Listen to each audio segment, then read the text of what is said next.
Hello everyone, welcome you all. तो आज हम करेंगे एक्सरसाइज 7.1 का क्वेश्चन नंबर 8। ये इस एक्सरसाइज का लास्ट क्वेश्चन है। तो स्टार्ट करते हैं। स्टेटमेंट है हमारे पास, in right triangle A B C right angled at C. कि हमारे पास ट्राइंगल है, राइट ट्राइंगल है ए बी सी, और जो राइट एंगल है वो है हमारा सी पर। नेक्स्ट जो M है वो है mid point of the hypotenuse A B. जो M है वो ए बी का मिड पॉइंट है। अब आपको स्टेटमेंट में कहीं भी लिखा हो कि M is a mid point, कोई भी मिड पॉइंट दिया हो, तो आपको पता होना चाहिए कि अगर कोई लाइन का मिड पॉइंट है तो इट मीन वो उस लाइन को हाफ डिवाइड कर रहा है। तो मतलब हमारा जो ए एम है वो हमारा एम बी के इक्वल होगा। क्लियर। नेक्स्ट में गिवन है कि C is joint to M। जो C है वो M के साथ ज्वाइंट हो रहा है एंड प्रोड्यूस टू D, और वो D के साथ प्रोड्यूस हो रहा है, मतलब आगे D तक जा रहा है। सच दैट नेक्स्ट में गिवन है कि जो हमारा DM है वो CM के इक्वल है, मतलब जो DM है ये CM के इक्वल है। तो ये और ये लाइन भी हमारी इक्वल है। क्लियर। और जो पॉइंट D है वो ज्वाइन हो रहा है पॉइंट B के साथ।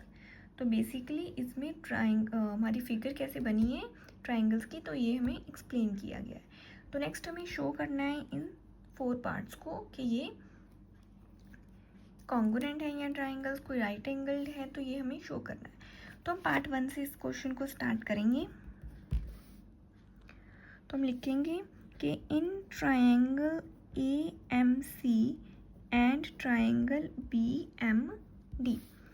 ट्राइंगल AMC, AMC ये वाला ट्राइंगल, BMD ये वाला ट्राइंगल। क्लियर। तो सबसे पहले तो हमें पता है कि इस ट्राइंगल का AM इस ट्राइंगल के BM के इक्वल है, क्योंकि M है हमारा मिड पॉइंट। तो दूसरा हमें गिवन है कि जो DM है वो MC के इक्वल है। इस ट्राइंगल का DM इस ट्राइंगल के MC के इक्वल है, और ये हमें गिवन है। तो 2 पॉइंट मिल गए, तो हम इन्हें लिखते हैं।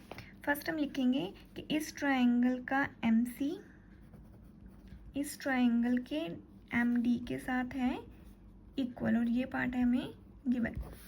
नेक्स्ट हम लिखेंगे इस ट्राइंगल का AM इस ट्राइंगल के BM के साथ इक्वल है। इसका रीज़न है M is a mid point of AB। Third हम लिख सकते हैं कि ये एंगल 1 और ये एंगल 2 ये दोनों इक्वल हैं, क्योंकि ये हैं हमारे वर्टिकली अपोजिट एंगल्स। तो हमारे एंगल 1 इक्वल है एंगल 2 के साथ। रीज़न होगा हमारा वर्टिकली अपोजिट एंगल्स। तो इसी के साथ हमारा ट्राइंगल AMC कॉन्ग्रुएंट होगा ट्राइंगल BMD के साथ bye side angle side rule के साथ। नेक्स्ट पार्ट करते हैं इसका। तो इसका जो पार्ट 2 है उसमें हमें प्रूव करना है कि एंगल DBC एक राइट एंगल है, मतलब 90 डिग्री का है। एंगल DBC ये वाला एंगल जो है हमारा ये है 90 डिग्री का। तो स्टार्ट करेंगे। क्वेश्चन को स्टार्ट करने से पहले ना हम चेक करते हैं कि जो हमने ना अभी ट्राइंगल को प्रूव किया है, इस ट्राइंगल का ये वाला पार्ट एंगल, ट्राइंगल BMD का एंगल D, और ट्राइंगल AMC का एंगल C। तो ये दोनों ना एंगल जो होंगे हमारे एंगल 3 और एंगल 4 ये हमारे CPCT के साथ इक्वल होंगे। क्लियर। तो ये होगा हमारे ट्राइंगल्स का CPCT। तो पार्ट 2 हम करेंगे CPCT से स्टार्ट करेंगे कि जो हमारा एंगल 3 है वो एंगल 4 के इक्वल होगा बाय CPCT के, क्योंकि हमने इन ट्राइंगल्स को कॉन्ग्रुएंट प्रूफ किया है। तो अब इनके सभी साइड्स और एंगल्स क्या होंगे, इक्वल। क्लियर। ये पार्ट डन। तो अब हम लिखेंगे कि अगर हमारे एंगल 3 और एंगल 4 इक्वल हैं, तो लेकिन फिर ये तो ऑल्टरनेटिव एंगल्स भी हैं, क्योंकि इनमें क्या बन रहा है, सेट। ये है हमारा एंगल 3, ये है हमारा एंगल 4। तो ये दोनों एंगल कौन से हैं, ये है हमारे alternate interior angles, तो लिखेंगे also angle 3 and angle 4 are alternate interior angles। अगर ये दोनों हमारे alternate angles हैं तो हमारी जो ये लाइन है BD और AC, तो ये दोनों लाइंस क्या होंगी हमारी पैरेलल, क्योंकि ऑल्टरनेट एंगल्स तो पैरेलल लाइंस में होते हैं। तो हम लिखेंगे देयरफॉर BD पैरेलल है AC के। तो ये जो हम कर रहे हैं ये पार्ट आपके लिए कंसेप्ट थोड़ा सा न्यू है, कॉन्ग्रुएंसी में ऑल्टरनेट एंगल्स को फिर पैरेलल लाइंस को लिखना, लेकिन प्रैक्टिस के साथ आपको ये चीज़ अच्छे से आएगी। तो अगर ये दोनों हमारी जो लाइंस हैं ये पैरेलल हैं तो लिखेंगे नाउ इफ कि अगर हमारी BD पैरेलल है AC के तो जो BC होगी वो होगी हमारी ट्रांसवर्सल, जो BC होगी ये वाली लाइन, क्योंकि जब हमारे पास दो लाइन पैरेलल होती हैं और उनके बीच वाली लाइन हमारी क्या कौन सी लाइन होती है, ट्रांसवर्सल लाइन होती है। तो लिखेंगे BC इज अ ट्रांसवर्सल।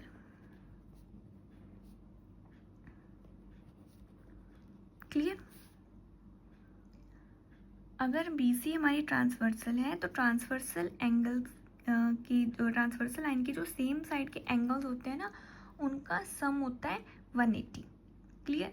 तो हम प्रॉपर्टी लिखेंगे, तो लिखेंगे कि जो हमारा एंगल है ये हमारा angle DBC plus angle ACB ये 180 होंगे, और इसके लिए ना प्रॉपर्टी लगेगी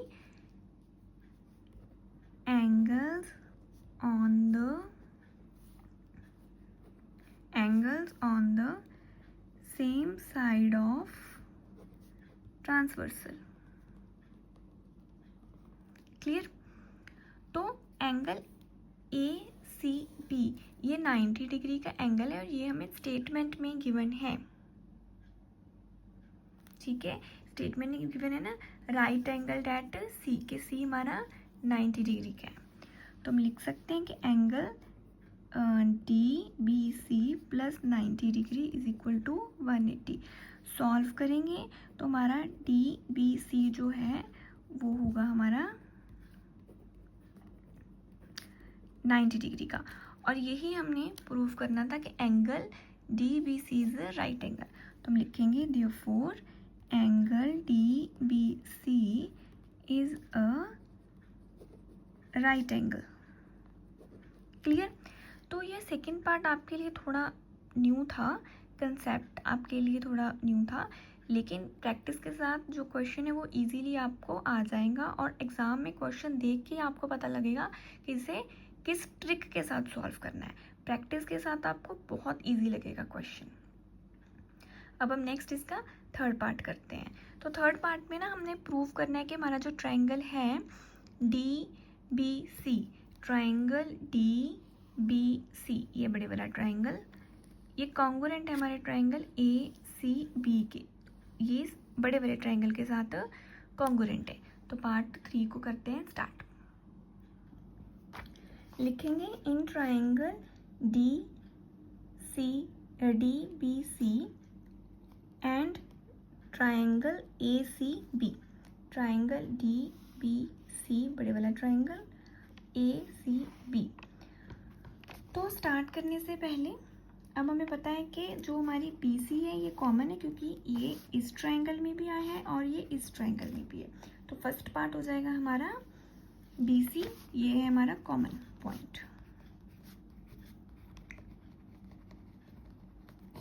क्लियर?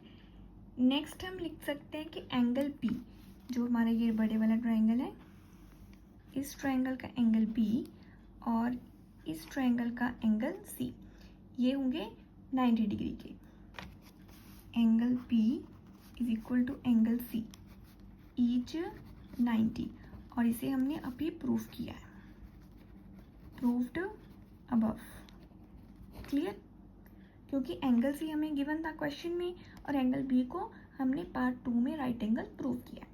तो पार्ट 3, तो अब हम लिखेंगे कि जो हमारा, तो हमने ना पार्ट 1 में ट्राइंगल डी एम बी को ट्राइंगल ए एम सी के साथ कॉन्ग्रुएंट किया था।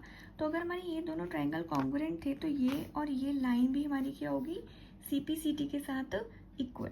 तो हम रीज़न लिखेंगे कि जो हमारी इस ट्राइंगल की साइड है बी डी वो इस ट्राइंगल के ए सी के इक्वल है, और ये क्यों इक्वल है, by C P C T, C P C T के साथ by C P C T, क्योंकि triangle D M C congruent था ट्राइंगल ए एम सी के,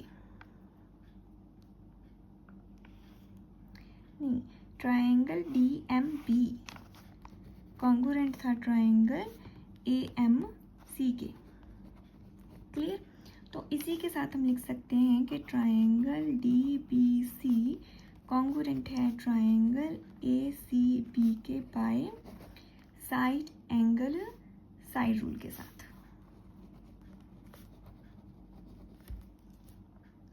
इसी के साथ पार्ट 3 होता है complete.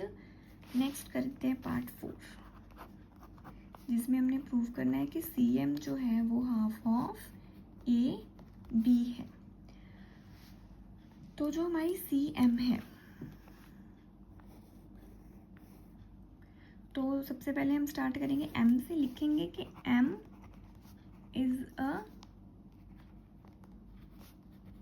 Mid point of C D. जो एम है ये सी डी का मिड पॉइंट है। मिड पॉइंट होने की वजह से हमारा एम डी इक्वल है एम सी के साथ, ये इसके साथ इक्वल है। हमने पार्ट फर्स्ट में भी इसे चेक किया था। क्लियर। तो अब जब हमारे पास ना एक लाइन होती है, मान लो हमारे पास ना एक लाइन है, इसने एक कॉन्सेप्ट से समझते हैं पहले। हमारे पास एक लाइन है ए बी और सी उसका मिड पॉइंट है। तो अब हमें पता है कि अगर सी मिड है तो ए सी और सी बी दोनों इक्वल होंगे। लेकिन हम इसे ऐसे भी तो लिख सकते हैं कि जो ये ए सी लाइन है ना हमारी, ये हमारे पूरे ए बी का हाफ पार्ट है, क्योंकि ये दोनों इक्वल हैं, प्लस होके हमारा बन रहा है ए बी। तो हम लिख सकते हैं कि जो हमारा ए सी वाला पार्ट है वो पूरे ए बी का हाफ है। होप आपको ये समझ आया होगा कि कैसे लिखा है। तो उसी वे से हम लिखेंगे कि जो हमारा सी एम है, इस पार्ट का सी एम है, ये हाफ है सी डी का। क्लियर। तो हम इसे लिखेंगे कि जो सी एम है ये हाफ है सी डी का। क्लियर। तो लेकिन हमें तो प्रूफ करना था कि वो हाफ है ए बी का।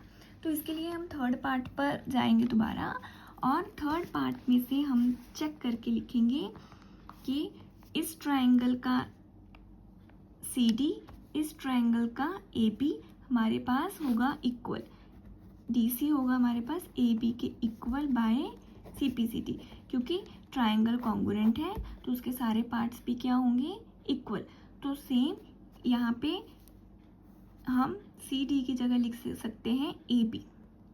तो लिखेंगे जो सी एम है वो हाफ ऑफ ए बी के इक्वल है, क्योंकि हमारा सी डी इक्वल है ए बी के, और हम सी डी की जगह पे ए बी लिख सकते हैं। इसी के साथ क्वेश्चन नंबर 8 हमारा होता है कंप्लीट, और एक्सरसाइज 7.1 भी होती है कंप्लीट। क्वेश्चन लेंथी था, तो उम्मीद है कि आपको अच्छे से समझ आया होगा। जो भी पार्ट आप में आपको डाउट होगा, वीडियो को रिवाइंड करके उसे आराम से दोबारा से समझ सकते हो। तो आप उसे दोबारा से समझ लेना जहाँ भी आपको डाउट होगा। प्रैक्टिस के साथ आपको ये क्वेश्चन बहुत अच्छे से आ जाएगा। अगर आपको मेरा वीडियो अच्छा लगा हो, क्वेश्चन समझ आया हो, और चैनल को सब्सक्राइब कर लेना। Thanks for watching.